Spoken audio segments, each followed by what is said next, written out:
the Earth were a sphere, airplane pilots would have to constantly correct their altitudes downwards so as to not fly straight off into outer space.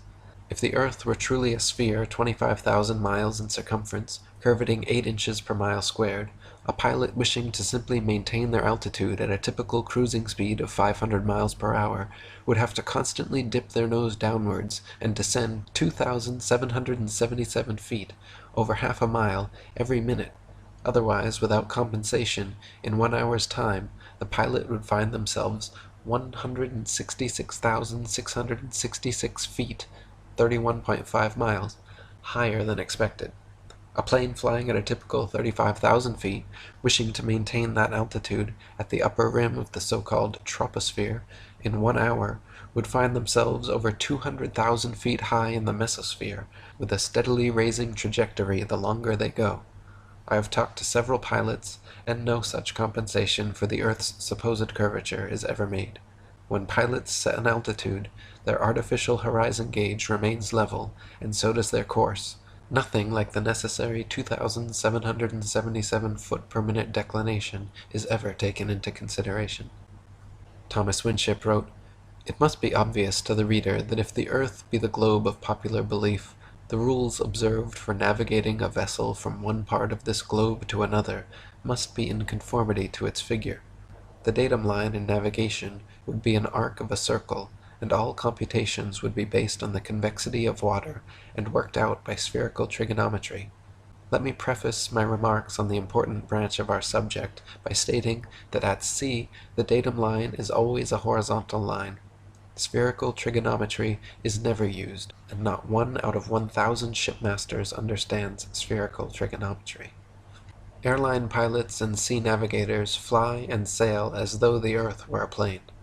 Pilots reach their desired altitude and maintain it effortlessly for hours, never contending with anything like the 2,777 feet per minute of forced inclination due to Earth's supposed curvature.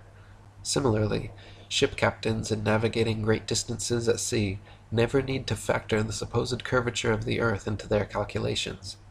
Both plain sailing and great circle sailing, the most popular navigation methods, use plane, not spherical trigonometry. From Navigation and Nautical Astronomy, plain sailing is usually defined to be the art of navigating a ship on the supposition that the Earth is a plane. Even when longitude enters into consideration, it is still with the plane triangle only that we have to deal. But as the investigation here given in the text shows, the rules for plane sailing would equally hold good though the surface were a plane. Thomas Winship wrote, "It must be evident to everyone who understands what a triangle is, that the base of any such figure on a globe would be an arc of a circle, of which the center would be the center of the globe. Thus, instead of a plane triangle, the figure would contain 1 plane angle and 2 spherical angles. Hence, if the plane triangle is what we have to deal with, and such is the case, the base of the triangle would be a straight line, the ocean. That all triangulation used at sea is plane proves that the sea is a plane. The foregoing quotation states that a plane triangle is used for a spherical surface, but the rules for plane sailing would equally hold good though the surface were a plane. What fine reasoning! It is like saying that the rules for describing a circle are those used for drawing a square, but they would equally hold good though the figure were a square. Plane sailing is navigating a ship making all mathematical calculations on the assumption that the Earth is perfectly flat. If the Earth were, in fact, a sphere, such an errant assumption would lead to constant glaring inaccuracies, and the necessity for using spherical trigonometry would become obvious.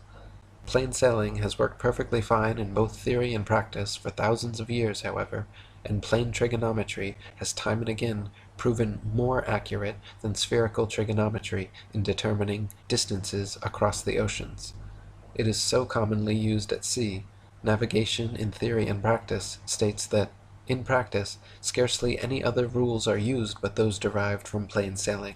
The great and serious objection to plane sailing is that longitude cannot be found by it accurately, although in practice it is more frequently found by it than any other method. So both latitude and longitude are found most often and most accurately by assuming the Earth to be flat. more accurately even than assuming the earth to be spherical. Thomas Winship wrote, "Plain sailing proves that the surface of water is a plane or horizontal surface, and in practice it is shown that this plane extends for many thousands of miles. Whether the voyage is outwards or homewards makes no difference, thus showing that a short voyage to the Cape and back to England can be accomplished by plain sailing. The fact that water is flat like a sheet of paper, when undisturbed by wind and tide, is my working anchor, and the powerful ground tackle of all those who reject the delusions of modern theoretical astronomy. Prove water to be convex, and we will at once and forever recant and grant you anything you like to demand." William Carpenter wrote, "If the earth were a globe, a small model globe would be the very best, because the truest thing for the navigator to take to sea with him. But such a thing as that is not known. With such a toy as a guide, the mariner would wreck his ship of a certainty. This is a proof that the earth is not a globe. As the mariner's compass points north and south at one and the same time, and a meridian is a north and south line, it follows that meridians can be no other than straight lines. But since all meridians on a globe are semicircles, it is an incontrovertible proof that the earth is not a globe." And David Wardlaw Scott wrote, "The needle of this most important instrument is straight, its two ends pointing north and south at the same time. Consequently, the meridians must also be straight lines, whereas on a globe they are semicircles. Even at the equator, the needle points straight, which would be impossible, were that the midway of a vast convex globe, as in such case the one end would dip towards the north, and the other be pointed towards the sky. Again, the navigator, when he goes to sea, takes his observations and relies on the compass to guide him as to the direction in which he wishes to proceed.